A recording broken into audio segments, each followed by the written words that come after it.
All right. Well, thank you, Willie, and thank you to our legislators. That is such an awesome and special surprise. Um, so, as you guys have probably heard, my name is Tristan Hinkle, and I also have with me our staff, Josh, Jim, and Ashley, and our lovely student representative, Cassie, with us here today. And I'm very proud to be here to talk to you a little bit about how we utilize agriculture in the classroom and in our program in Skowhegan at Marty Stevens Learning Center. So as you guys might have heard, we are a 9 through 12 alternative education program. And we have approximately 50 students on our roster. And we're very fortunate that we are situated along the Kennebec River. And we're surrounded by trails and fields and have an ample opportunity to utilize agriculture within our programming, just sheer due to our location. So as Mr. Nutting alluded to, our program is a little bit hidden, but Marty Stevens was actually developed by the woman, Marty Stevens, who had a vision to support the outcasts, to support of her time, I should say. So the pregnant teens, the ones that have been incarcerated, the ones that typical education might have shut their door on already. She was a force that people will tell you was not to be reckoned with. She wasn't going to back down. And if there's an obstacle in her way, she was going to find a way to succeed either way. And this is a vision that we have truly tried to embody as our program has expanded and become part of the MSAD 54 district. And we have began to help expand our student population to help our modern day non-traditional students, those that are anxiety ridden, the ones that need the out of the box thinking and the out of box programming, and that just need the ability to be able to do some hands-on learning. So as time has changed, we found that we've had our focus in what we teach has changed. And fortunately, we have landed upon a successful sort of run with teaching in environmental science and agricultural studies as the cornerstone of our programming. So with that introduction, I would like to introduce Cassandra Bessie, who is a student leader in our program, and would like to tell you a little bit more about her journey and her experience of joining us at our school. Is it on? It's on. Hi. So, agriculture in our classroom, where I started and why I left. My high school career didn't start at Marty Stevens. My freshman year, I started at a high school in a different district. I never thought that there could be a school out there that was better than the school I was currently enrolled in. The decision to go there was hampered by my lack of information and limited exposure, making me think that I was going to be very successful there. Little did I know there was a school out there that was even better for me and that would make me enjoy my learning experiences and bring out the best in me. I quickly realized my first school was not for me. There was a very high student-to-teacher ratio, making it very difficult to get the help I needed. The school also had an overall negative culture. Teachers and many students didn't get along. Many teachers seemed like they didn't care about their students as human beings and only cared about them being the good traditional students. Staff there didn't practice positive focus and effort, meaning that kids were feeling like they didn't belong, as well as feeling like they couldn't trust a teacher to open up about things. Kids were not encouraged to challenge themselves to do things they were capable of, take risks, or even ask questions. The few kids that did speak up and ask questions were almost shamed for it. Overall, that school did not give me the opportunity to fully achieve my potential. That's when the thought of transferring to Marty Stevens came up. After touring Marty Stevens, I immediately knew that this was the school for me. Moving to a new school can be a daunting experience. However, my transition here was an enlightening and fulfilling experience. The first thing I was drawn to about the school was how few kids were enrolled here compared to the other high school I went to. Within my first day at Marty, I had already observed how open students were to asking questions with no hesitation and in return, no judgment from the teachers. Staff here do an amazing job to make students feel very welcome and comfortable.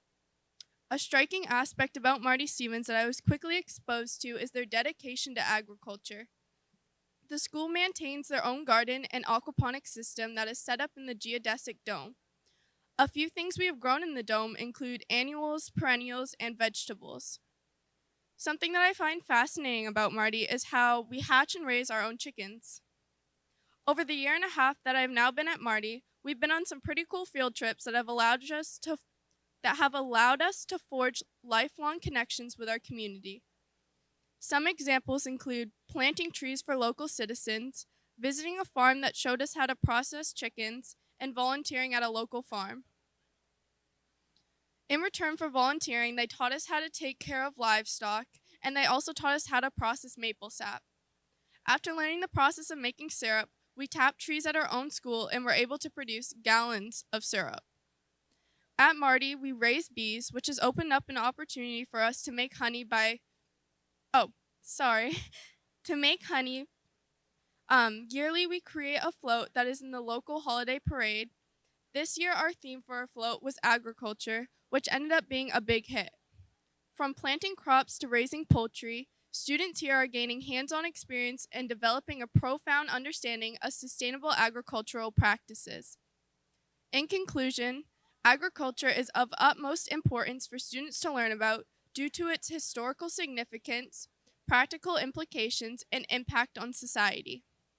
Learning about agriculture equips students with valuable skills and cultivates much deserved appreciation for farmers. While some may argue against the relevance of agricultural knowledge in today's technologically advanced world, it is essential to acknowledge the crucial role of agriculture in everyday life. By teaching students about agriculture, teachers are laying the foundation for a sustainable future and ensuring food security for generations to come.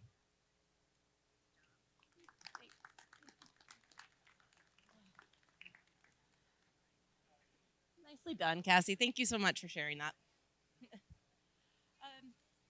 So to dive in a little deeper, instead of going word for word by a speech here, I just wanted to share a little bit of our success stories over the years.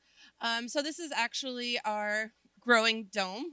This was some of the giant flowers that we had outside. So one thing that I thought I might share was just our mission statement. So at Marty Stevens Learning Center, our mission statement is to meet the unique educational, social, and emotional needs of students who need an alternative pathway in their educational experience.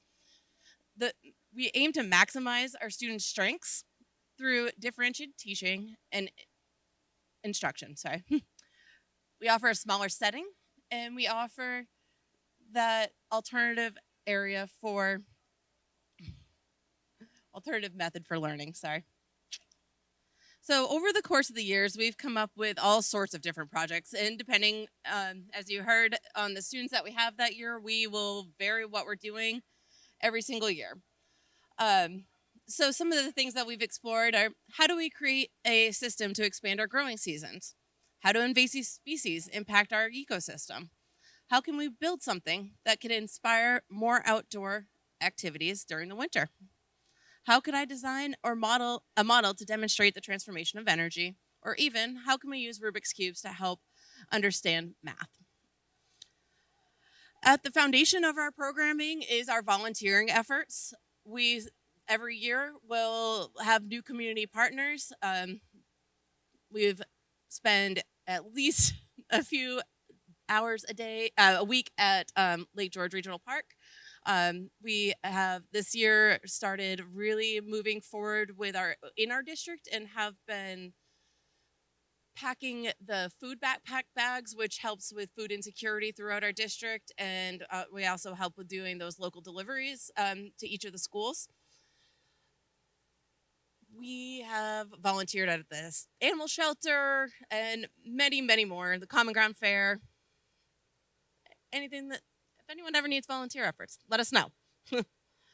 So some other fun projects that get us out and about are things like geocaching. Right? So something simple, but is something that gets kids outside. We actually at Lake George had planted a buffer along the beach. One thing we had noticed when we were out there is that the entire grassy knoll between the parking lot and the lake was completely washed out. So we were able to harvest our own flowers. We were able to help put in the manual labor to dig the trench and put in the pipes and to be able to plant an immense amount of flowers that now, 5 years later, are well in where they should be and are preventing that runoff. And we have a nice dry area every time that we go out there now. So it's nice to be able to see the longevity of our efforts. So while we hope to create problem solvers and innovative thinkers that are wanting to be challenged, it is a challenge on our own. These are a few of the things that we have created over the years. The far picture on the top is actually in our geodesic dome and part of our aquaponics system. A few years ago, we took part in the National Geographic's 100th anniversary celebration, which we hosted a bio blitz. We were one of two in the state, along with Acadia National Park, where we cataloged everything in our woods. So we had plots and plots of inventorying that we did, and we mapped that all through IMAP invasives and Nature's Notebook to record those, and worked with all sorts of community partners, including our extension office and foresters that all come almost on a yearly basis to help support our kids in their learning. Again, trying to think outside of the box from a traditional, I'm going to stand up in front and talk to you. We've done engineering designs and alternative energy. Situated along the river, we spend a lot of time out there, combinations of kayaking, canoeing, ice fishing, pretty much anything we can come up with. One of our favorite events is to host our winter carnival out at Lake George, where kids can utilize the ice shack that we built a few years ago, do some ice fishing, and then we compete in box sled races. Lots of fun stuff. Along the trail, you'll find these podiums that have agricultural information about the forest and the river, all parts of incorporating our English compartment out in the trail and trying to do that integrated learning that we try to strive to achieve for. So we work also with the state's invasive species department, and so Nancy Olmstead has come to the school and helped to do talks, is always there to coach us on how to learn to manage our invasives, which there are plenty of around there. And let's see. When we just recently decided to expand our agricultural component by adding chickens to our our everyday planning, students have had ample opportunities to learn how to care for the chickens and harvest from egg to hen on your turkey dinner table at Thanksgiving time. So it's nice to be able to see the full circle. And students actually honestly do fairly well with that part. We always are looking for building projects, so we take every opportunity we can to get into the wood shop. We have part of my geometry class a few years back was to create an outdoor classroom. So we had studies on that. We've built beehives to help in our apiary and practice our initial wood training skills by building birdhouses and toolboxes that we then turn around to sell and use as a fundraiser. Another just an example of what student work has looked like over the years is we have this as a trail map along our trail. We're really fortunate that we have over a mile of trail system in behind the school. So part of what we do as spring rolls around is to maintain those trails, even if the kids don't love to be out there raking miles of trail every day. They do very well, and they care for actually taking care of what they enjoy because it's where the ropes course is. So of course we've got to be able to make sure that it looks good out there. Part of our studies have looked at how seasons change. We've done studies with how monarchs can be tracked based on a certain area. So year to year, we use Nature's Notebook to track when the maple trees blossom and when they start changing colors, and that helps to inform the state where the visitor season should be, right? So they found a few years back that they also moved turkey hunting season back 2 weeks a few years ago because they had been tracking these things and found that, hey, the turkey's food's not coming out until 2 weeks later. So then all of a sudden, no one's getting turkeys when it was turkey hunting season. So they use that to inform policies. And this is some of our gardening work. We have our pyramidal garden that we had built to help conserve space. We've done, this is one of our local partners in our Maple Shack. He's really awesome to help us. We do the harvesting on the daily, but pick up the 35 gallons and bring it to his house on every other day. Awesome community partners. Just some news broadcasts and invasive species when we did the bio blitz, one of our starters of our seedlings. So as you can see, we have lots and lots of opportunities for agriculture in our classroom. This is how our backpack program started. It has evolved greatly, especially in the last few years with a now full running food pantry for the entire community with local access every Thursday afternoon in our town. So super awesome that kids have that opportunity. I won't dive too deep into this next portion, but the foundation of trying to engage the disengaged a lot of time is to use that kind of relationship building, trauma informed approach.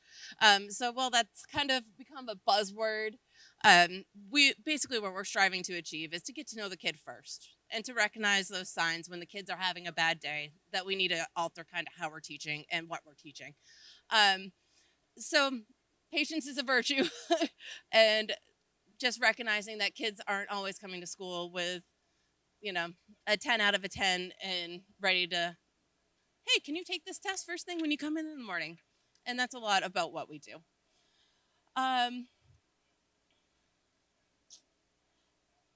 The other component that I probably should mention is our job shadowing and mentoring programs that we have worked with other community partners over the years. These are just some of the things that we've done. This is some volunteers that were doing some job shadows at the hospital, tours of colleges, and anything we can do to get kids involved. Art museums, Common Ground Fair, and the animal shelter, mental health awareness days. Any number of fun and invigorating experiences. Well, I guess there's a couple more here. So, a couple more and then we'll move on here. So we do some regular studies in survival. So we like to try to get kids outside as much as we can. That's one that they tend to be interested in. They want to know how they can cook outside. How can we be prepared when we're hiking or camping? We take kids out on mountains and we take kids out on kayaks. We harvest wreath tips and we learn how to make wreaths and we resell them or give them as gifts for Christmas time. And then there's always our art component. This is actually the lovely Marty Stevens that started our program, and one of the artworks that were recreated that hung in our window for several years. Halloween's always an interesting one, but we like to make the most out of any of our holidays. So that's when we get to go visit our local pumpkin farms and our apple orchards. We a lot of times will pick up drops so that we can help them and give back at the same time as get some apples and pumpkins that we can then utilize with our gardening supplies to help create our harvest dinners and any number of cooking activities that we do. So we're very fortunate. No, this is not just an old lady with a regular gun. This is actually our hunter safety training with one of our former teachers. And it is a mock version, but one of my favorite photos. I'm not going to lie. And then lastly, this is just one of the examples of our harvest dinners. So kids design the menu, cook, stay after school, and then invite their families in to join us for dinner. So Marty Stevens Learning Center is definitely an integration of agriculture in the classroom, and we offer numerous benefits to students by doing this.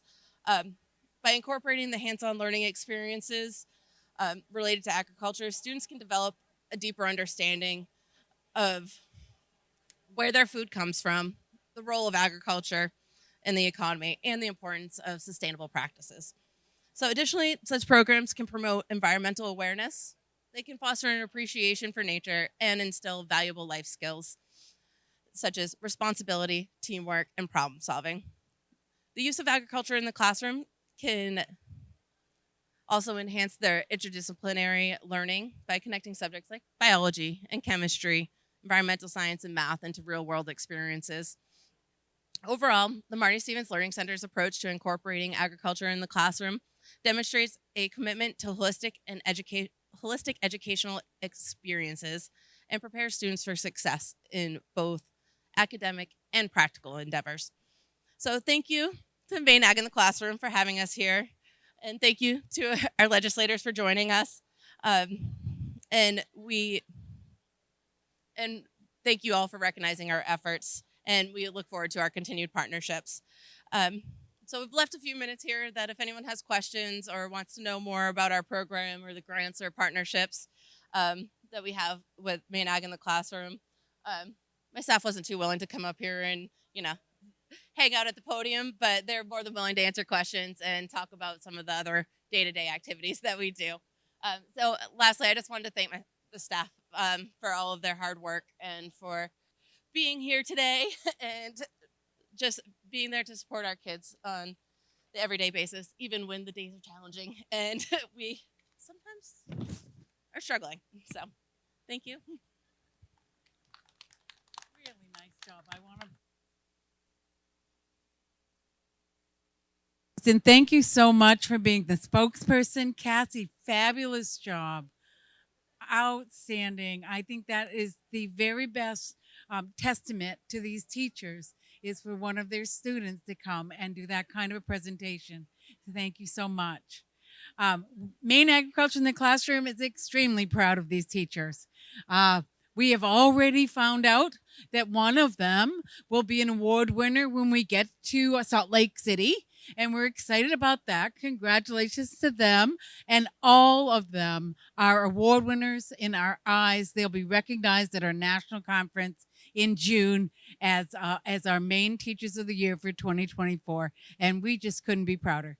So thank you all for listening. And if you're interested, you can visit with these folks for a few minutes, and then they've got to go back to school. So I hope that some of you got a chance to visit with their students who they were 15 maybe students here that spent the morning on the floor here visiting with the booths and learning more about what you all do. So thank you.